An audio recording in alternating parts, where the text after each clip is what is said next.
사람들은 이 작은 소녀를 괴물이라 부릅니다. 11살 아이의 성대에서 나올 수 없는 깊은 탄식과 세상을 다 산 것 같은 무거운 감성 때문입니다. 하지만 그 목소리는 타고난 재능만이 아닙니다. 그것은 그리움이 빚어낸 굳은 살입니다. 7살에 엄마와 헤어지고 곧이어 아빠마저 타지로 떠나보내야 했던 아이. 그 아이가 5년의 고독 끝에 아빠에게 건넨 말은 왜 나를 버렸느냐는 원망이 아니었습니다. 아빠 미안해하지 마세요.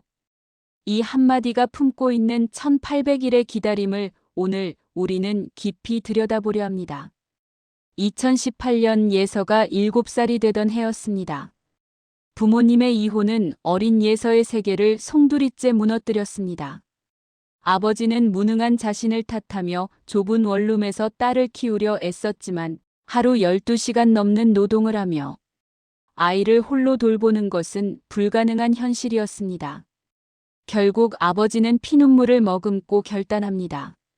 예서를 할머니 댁에 맡기고 자신은 돈을 벌기 위해 타지로 떠나기로 한 것입니다.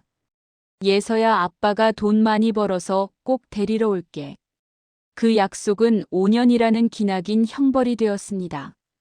아버지는 타지에서 건설 현장과 배달, 그리고 푸드트럭까지 가리지 않고 몸을 던졌습니다.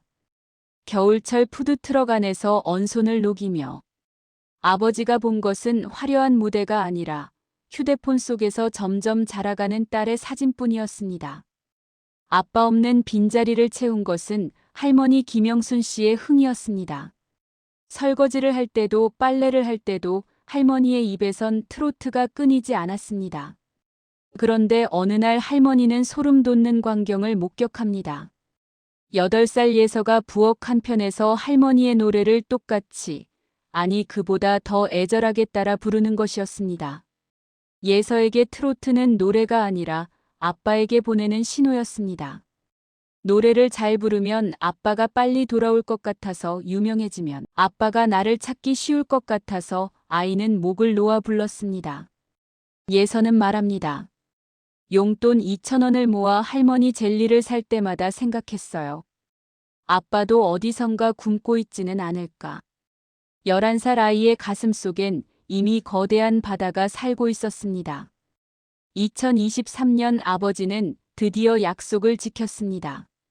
푸드트럭 운영으로 어느 정도 기반을 잡은 그는 예서를 다시 자신의 곁으로 데려옵니다. 5년 만에 다시 차려진 아침 밥상에서 아버지는 서툰 솜씨로 딸의 머리를 묶어주고 영양식을 챙깁니다. 하지만 5년의 공백은 아이에게 깊은 상처를 남겼습니다.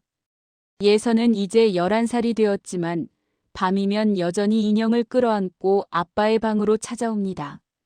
잠시라도 눈앞에서 아빠가 사라지면 다시 7살의 그 차가운 이별로 돌아갈까봐 겁이 나기 때문입니다.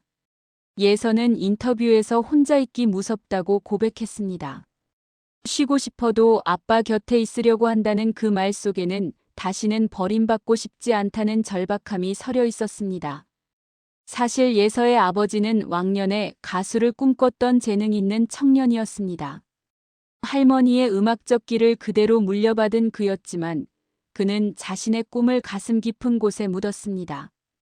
매달 일정한 수익이 있어야 딸을 학교에 보내고 옷을 사줄 수 있었기 때문입니다. 화려한 무대 의상 대신 기름때 묻은 앞치마를 선택한 아버지는 매일 새벽부터 밤늦게까지 푸드트럭 앞에 섰습니다. 예서는 그런 아빠의 희생을 너무 일찍 알아버렸습니다. 학교가 끝나면 친구들과 노는 대신 아빠의 일터로 달려가 소스를 뿌리고 계산을 돕습니다. 손님들이 꼬마 가수가 여기 있네라며 칭찬하면 수줍게 웃지만 아빠의 마음은 미어집니다. 저 손에 돈을 쥐어주는 게 아니라 예쁜 인형을 쥐어줘야 하는데 하며 아빠는 남몰래 눈물을 훔칩니다. 최근 현역가왕 무대에서 주현미 마스터는 예서에게 기교를 벌이고 순수한 목소리로 노래하라는 따끔한 일침을 놓았습니다. 그것은 예서의 재능이 이미 완성형에 가깝다는 역설적인 찬사이자 아이가 짊어진 감정의 무게를 덜어주려는 어른의 배려였습니다. 예서의 노래가 가슴을 후벼 파는 이유는 기술이 좋아서가 아닙니다. 5년 동안 아빠를 기다리며 삼켰던 울음, 아빠에게 짐이 될까봐 보고 싶다는 말조차 아꼈던 그 절제된 슬픔이 목소리에 녹아있기 때문입니다. 예서는 아빠 머리가 더 복잡해질까봐 보고 싶은 마음을 일부러 참았다고 고백하며 눈물을 흘렸습니다. 너무 일찍 어른이 되어버린 아이의 진심이 온 국민의 마음을 울린 것입니다. 어느 날 아버지는 예서와 함께 캠핑장을 찾았습니다. 그리고 조심스레 물었습니다. 엄마 없는 빈자리가 서운하지 않니? 예서의 대답은 아버지를 오열하게 했습니다. 아빠, 나는 아빠가 미안해할 때가 제일 슬퍼요. 아빠는 나를 위해 5년 동안 밖에서 고생했잖아요. 그건 나를 버린 게 아니라 지키러 간 거잖아요. 예서는 아빠의 손을 꼭 잡으며 덧붙였습니다. 아빠 몸에 나쁜 거 좀 끊고 건강하게 오래 살아주세요.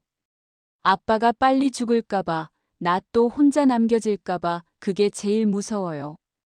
11살 아이의 입에서 나온 죽음과 공포라는 단어는 아버지가 예서에게 물려준 유산이 결코 돈이 아니라 사랑받고 싶다는 간절함이었음을 증명했습니다. 요즘 예서의 공연장엔 분홍빛 물결이 넘실댑니다. 일본 도쿄에서 비행기를 타고 온 팬부터 88세 할머니 팬까지 예서에게 열광하는 이유는 가창력 때문만이 아닙니다. 무대가 끝나면 허리를 90도로 꺾어 인사하고 팬들이 건네는 작은 선물 하나에도 진심으로 감사할 줄 아는 예서의 인성 때문입니다. 아버지는 예서에게 세상을 살아가는 법을 가르쳤습니다. 방 정리가 안 되어 있으면 따끔하게 훈육하고 어른을 공경하는 법을 몸소 보여주었습니다. 엄마가 없기에 더 올곧게 키워야 한다는 책임감. 그 혹독한 사랑이 예서를 단순한 가수가 아닌 작은 거인으로 성장시켰습니다. 20억의 재산보다 더 큰 가치, 그것은 바로 어떤 풍파에도 흔들리지 않는 자존감이라는 유산이었습니다. 아버지는 이제 더 이상 가수의 꿈을 아쉬워하지 않습니다. 예서의 목소리가 곧 자신의 목소리이고 예서의 성공이 곧 자신의 삶의 증명이기 때문입니다. 예서 또한 더 이상 밤마다 아빠 옆을 찾지 않을 만큼 마음이 단단해지고 있습니다. 아빠, 우리 앞으로 더 잘해나가면 돼요. 미안해하지 마세요. 이 작은 소녀가 던진 위로가 오늘을 살아가는 우리 모두에게 묻습니다. 당신은 지금 곁에 있는 사람에게 미안하다는 말 대신 사랑한다는 말을 전하고 계신가요? 푸드트럭 아빠와 트로트 신동 빈에서 이들의 노래는 이제야 비로소 진짜 시작입니다. 시청해주셔서 감사합니다.